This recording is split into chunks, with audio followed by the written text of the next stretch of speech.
and Hondas made in Asia and on the way to Europe, Mercedes and BMWs made in Europe and on the way to China, and Mitsubishi pickup trucks en route to the Middle East.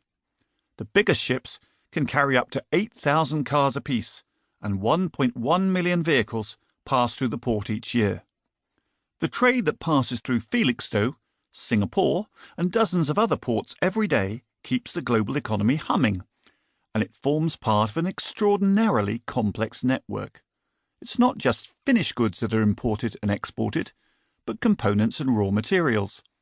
An iPhone includes displays made in Japan and South Africa, and sensors made in Taiwan, as well as other components made in Germany, France, Italy, and the Netherlands.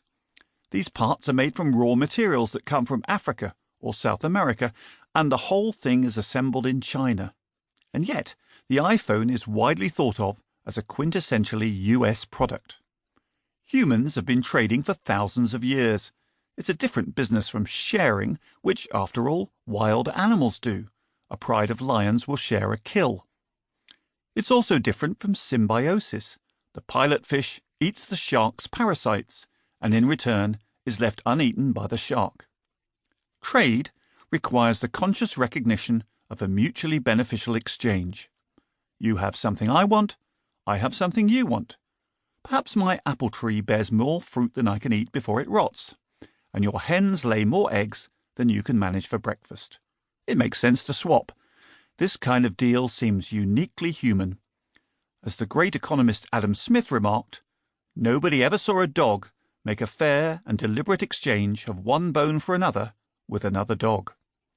However, chimps will trade grooming for food, and in one experiment, capuchin monkeys were given silver discs as a currency and used it to buy sex.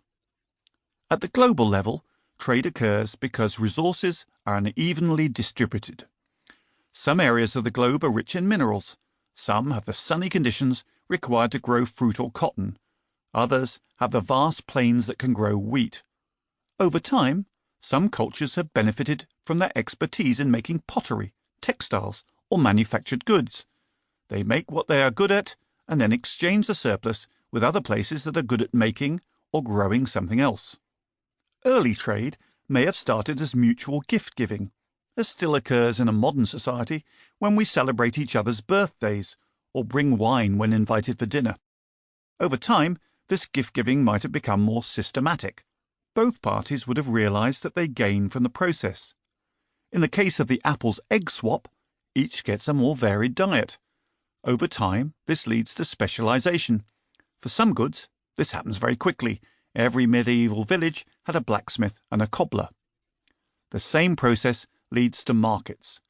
These have existed at least since the time of the Phoenicians in the 2nd millennium BCE, and have been found all over the world, particularly in small towns.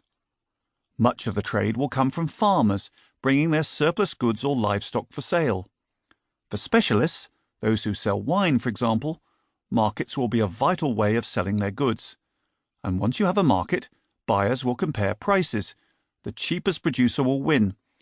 Over time, that will create the pressure for traders to become more efficient, producing more goods for a lower cost. Buyers and sellers must agree not just on the price of a good, but its quality, the place and time of exchange, and the nature and timing of payment. Innovations like markets, exchanges, and financial instruments make this process easier. Long-distance trade has also been around for thousands of years. The Visigoths refer in their laws to negotiatores transmarini, overseas traders. But for much of history, long-distance trade was both very expensive and risky. So trade only covered a small part of the economy, largely in luxury goods like jewels, spices, or silk. Most of the stuff that people consumed was produced locally. As ships grew larger and navigation became more reliable, it became possible to transport bulkier goods like timber, grain, or slaves. In the last 2 centuries, trade has been transformed by the railway, the steamship, and the internal combustion engine. So this book is in part a story of how trade became broader and deeper over thousands of years, to the extent that cross-border trade now encompasses more than half of everything the world produces.